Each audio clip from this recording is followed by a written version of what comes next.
Sarah, I need to discuss something with you. We're struggling with living expenses this month. Could you help us out? I told you last time that would be the final time. I won't be providing any more support to my second son's family. Please try to manage on your own. Don't be so cold. This time it's really serious. It's the kid's birthday this month, and we can't even afford presents or cake. Excuse me? And the school is asking for additional activity fees. The children will be left out if we can't pay. You're always bringing up new expenses after I say no. Because they keep coming up. Do you want your grandchildren's birthdays to be miserable? You wouldn't want that, would you? So you'll help us, right? I feel for my grandchildren, but that's a separate issue. You should be able to celebrate your children's birthdays with your own means. Stop relying on my money. The kids are talking about their cousins' big parties last week. They looked so sad. Perhaps if you and Michael kept your jobs, you could afford such things. Come on, Sarah, don't be such a miser. You're living comfortably on your pension, and Thomas lives with you, so you're not struggling financially. Why won't you use your excess money to help family in need? If you were truly struggling, I would help, but in your case, you're just trying to take advantage of me. What did you say? Remember last month when you said you needed money for car repairs? Yes, and you refused to help then, too. I saw you at the mall the next day, shopping bags in hand. That was different. There was a sale. I won't help people like that. I heard from Aunt Mary that both you and Michael quit your jobs again. Well, the bonus was too small. You recommended those jobs, saying that they would be good, but the salary was low, the bonus was tiny. It's only natural to quit a company that doesn't motivate its employees. The company gave you both chances despite your spotty work history. They even trained you. Training? They just made us do boring paperwork all day. You should be grateful to even get a bonus after only working 6 months. You two are really alike, no patience at all. You never keep a job long, that's why you have no money. Even relatives tried to help by finding you work, and you've made me lose face because of your behavior. Shut up! It's your fault for recommending such terrible companies. Either find us better paying jobs that suit our personalities, or take responsibility and help us with living expenses.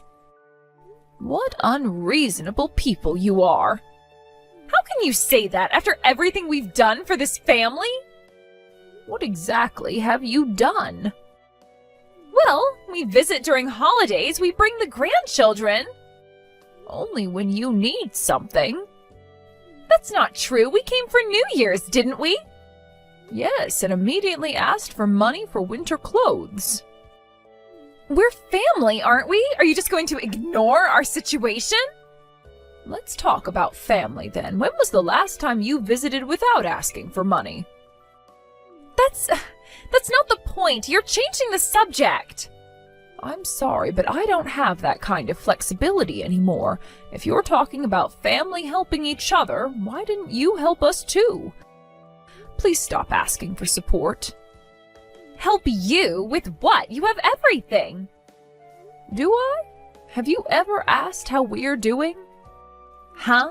Why don't you have flexibility? You have your pension and Thomas's income. You're not struggling at all. That reliable Thomas had to take leave from work. What? Why would he do that? He's always working. He didn't have a choice. What do you mean? Is he being lazy like Michael? I don't want to spread this around, but Thomas was diagnosed with an illness. It's quite serious. He can't work because of the treatment. Really? That serious? Yes, it's serious and quite difficult. We don't even know how much the treatment will cost. Oh, but surely his insurance will cover it. Insurance doesn't cover everything. There are many extra expenses. But still, you must have savings. So please leave us alone for a while. I need to prepare for his future treatment costs, so I can't help you. If anything, in the spirit of family helping each other, I'd like your help. Help? What kind of help? Even just emotional support would mean something. Visiting Thomas at the hospital. No way, that's impossible for us. We don't even have jobs or money. Money isn't everything, just being there. Hospitals are depressing, and the kids might get scared. I know that. That's why the best help you can give is to leave us alone. Please try to become independent. Take care now. Mom, I've been thinking. What is it, dear? Mom, thinking of stopping the treatment. What? Why are you suddenly saying this? You just started your hospital stay today. I saw the cost estimates today. Worse than we thought. What do you mean? The treatment costs are higher than I imagined. They're saying I might need treatments not covered by insurance, and I'm worried about the out-of-pocket expenses. I'm not sure all my savings will be enough. Is that what's been bothering you all day? I can't stop thinking about it. The numbers keep running through my head. Oh, don't worry about that. If your savings aren't enough, I'll cover it. This is exactly when you should rely on your mother. But Mom, your retirement. Don't even think about that. I can't do that. Your savings are for your retirement. I can't let you use them on me. Listen to me, Thomas. But Mom...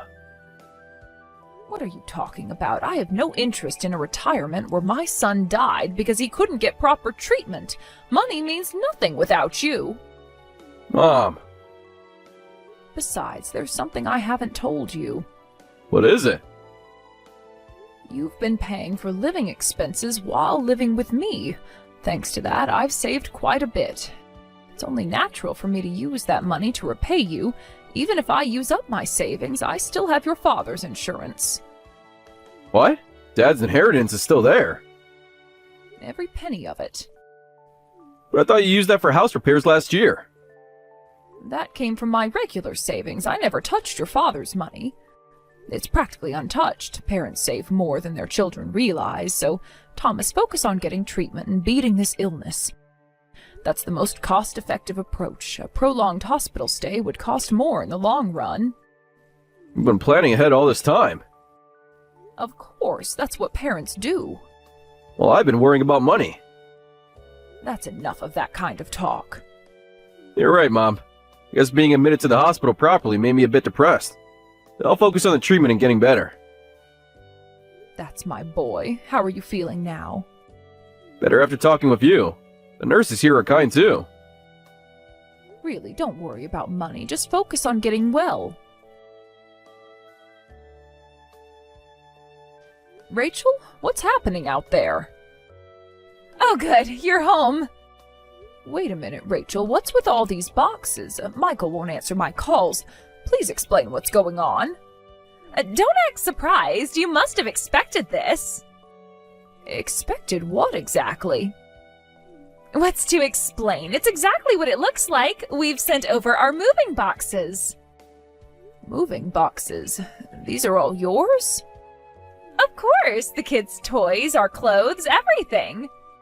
You don't mean you're planning to live here? Obviously. Where else would we go? But why would you? Yes, when the eldest son dies, the second son becomes the heir, right? So this house will soon be ours. I heard he has 3 months to live after being hospitalized. We knew it was serious, but wow, it's really bad, isn't it? How dare you? What? Did I say something wrong? It's just common sense. What's bad is your head. What kind of person are you? Huh? Did I say something wrong? When the eldest son dies, the second son automatically inherits the family home, right? Stop talking as if Thomas is already dead. He's fighting hard with his treatment. This is incredibly disrespectful. Oh, please, don't be so sensitive. We're just being practical. But with only 3 months to live, treatment won't make any difference, will it? In situations like this, we need to act quickly before death occurs. Like they say, strike while the iron is hot. What? Besides, we've been looking at houses and the market is terrible. This is really lucky for us. The kids are getting bigger and we've been wanting a house. But there's no way we could afford to buy one. Even though this place is a bit old, it's quite spacious, so it'll work perfectly. Lucky? You call my son's illness lucky? Well, when you think about it practically. Practically? Yes, the timing couldn't be better. Our lease is almost up.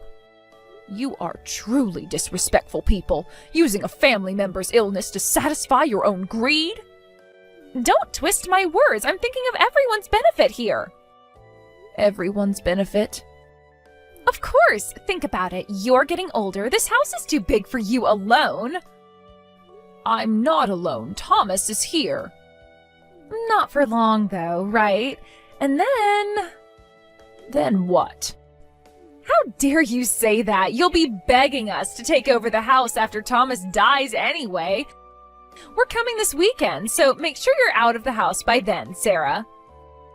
What? Why should I leave my own house? Oh, come on. You didn't think we'd want to live with you, did you? This is my home.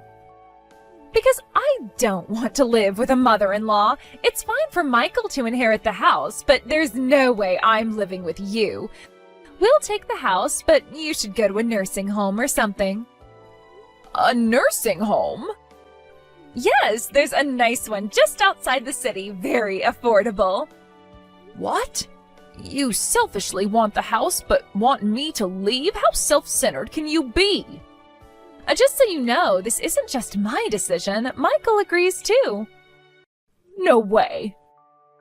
Of course it's true. Want to know what he said? What did he say? When I said I didn't want to live with you, he completely agreed. Said he absolutely doesn't want to live with his nagging mother either. My own son said that? Yes, he said you're always comparing him to Thomas. You two are unbelievable. You haven't even visited Thomas since learning about his illness. Haven't shown any concern about his condition. All you care about is yourselves. How pathetic. Visiting sick people is depressing. Besides, what's the point? The point? Shut up, you old hag. You just need to quietly obey the future heirs. We're taking this house. After the eldest son dies, you can go to a nursing home. Well, say something. All right. I'll leave everything to you then. Really? Well, that was easier than I expected. Yes, you made your position quite clear. Pack your stuff quickly. You better be gone by the time we get there. Yes, I'll pack and leave immediately. But I've one condition. In exchange for leaving, promise me you'll never contact us again. Huh? You heard me clearly. What do you mean, never contact you? I'll leave this house as you wish. In exchange, never come to us with requests or favors again, and no more daily support. Preferably don't contact us at all. Are you saying you want to cut ties with us? Do I need to spell it out more clearly? But what about the grandchildren? Weren't you just saying how depressing it would be to visit us? Well, that's different. This is about inheritance. Simply put, yes. In exchange for leaving, I want you to cut ties with both Thomas and me. You can't be serious. I've never been more serious. That's totally fine with me.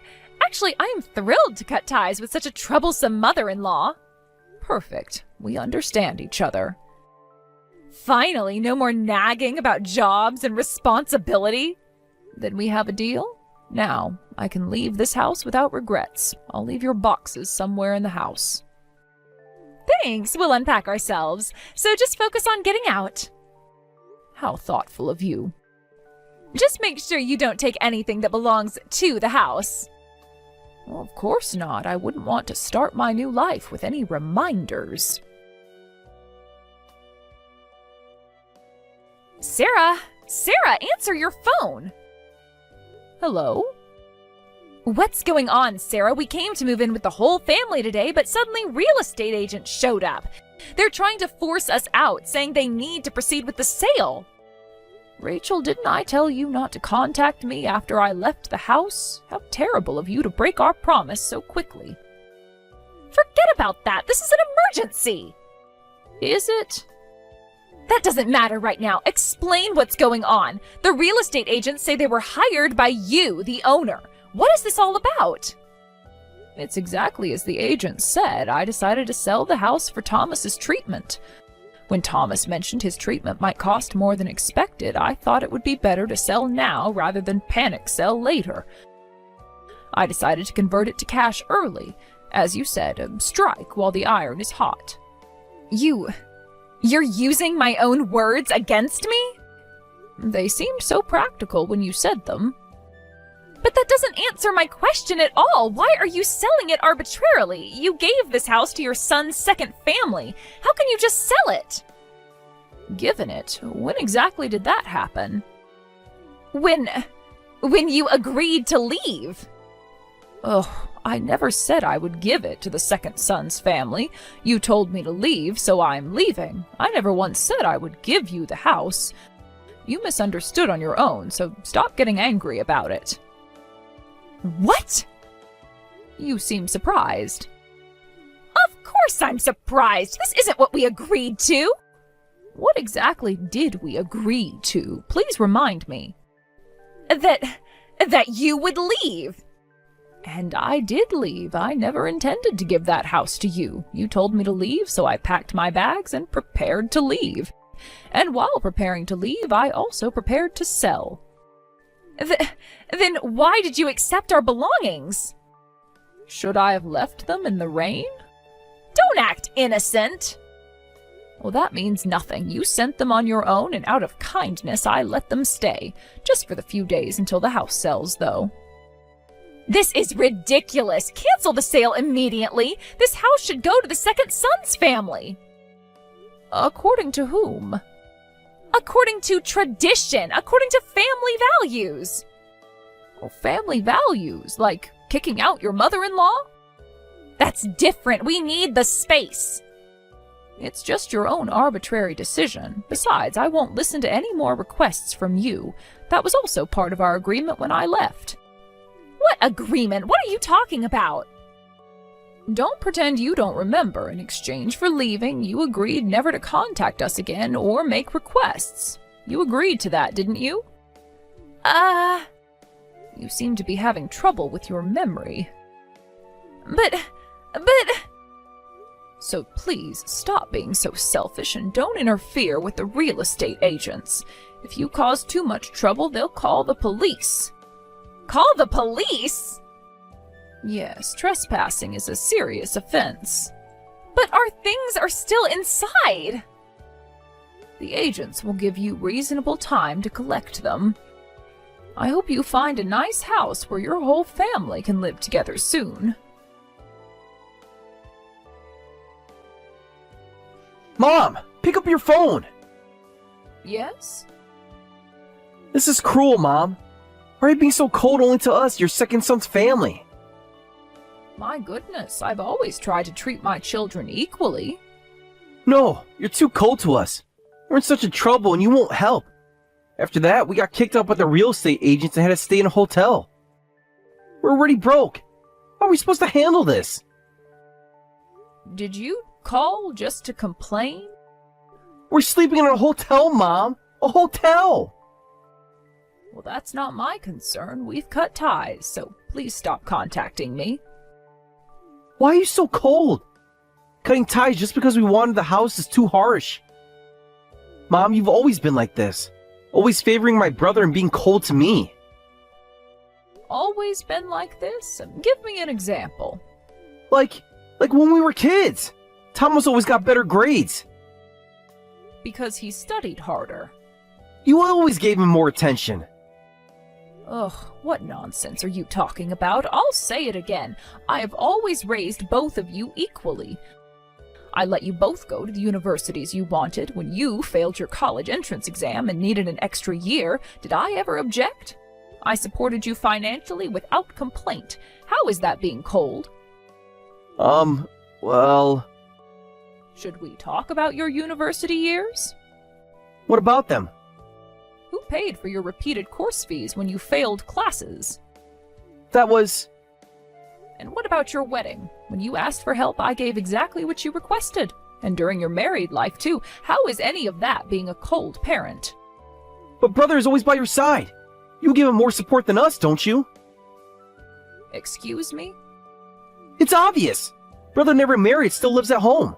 Until he was hospitalized, he was living off your pension, right? Sure, each time you help us, it might be a larger amount. But overall, you must have given more support to him.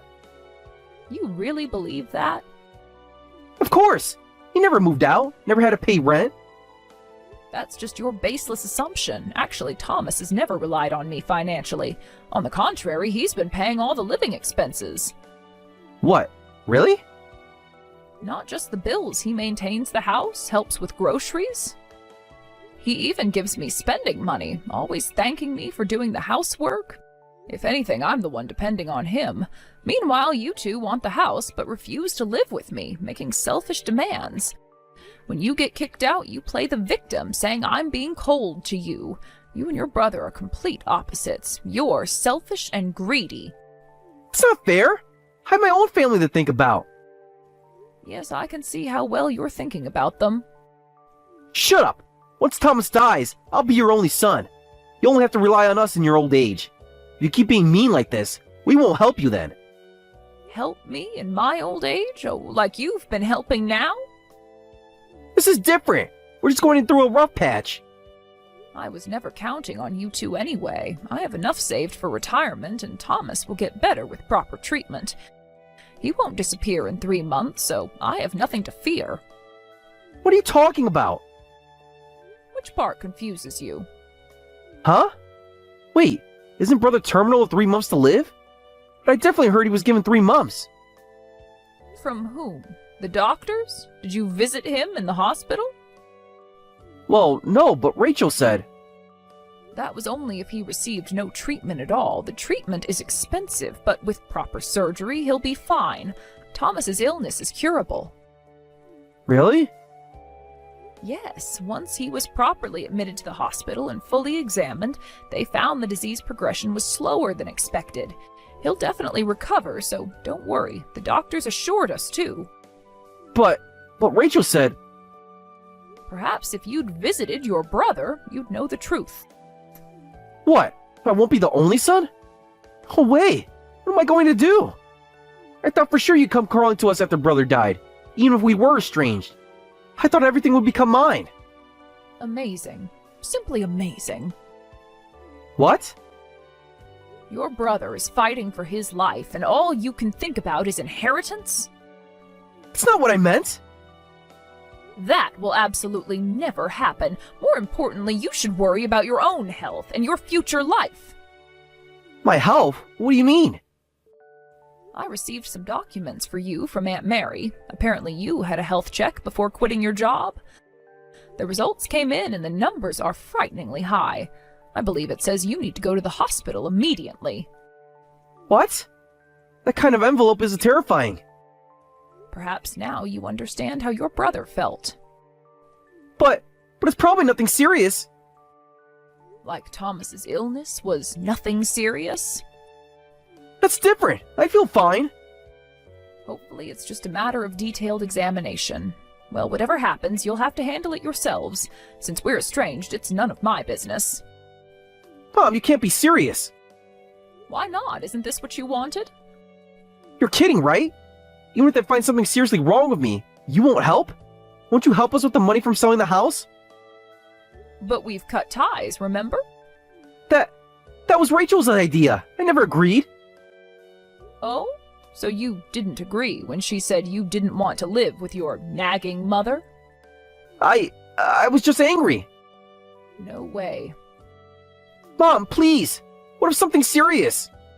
Then you should start looking for a job with good health insurance. But what about the treatment cost?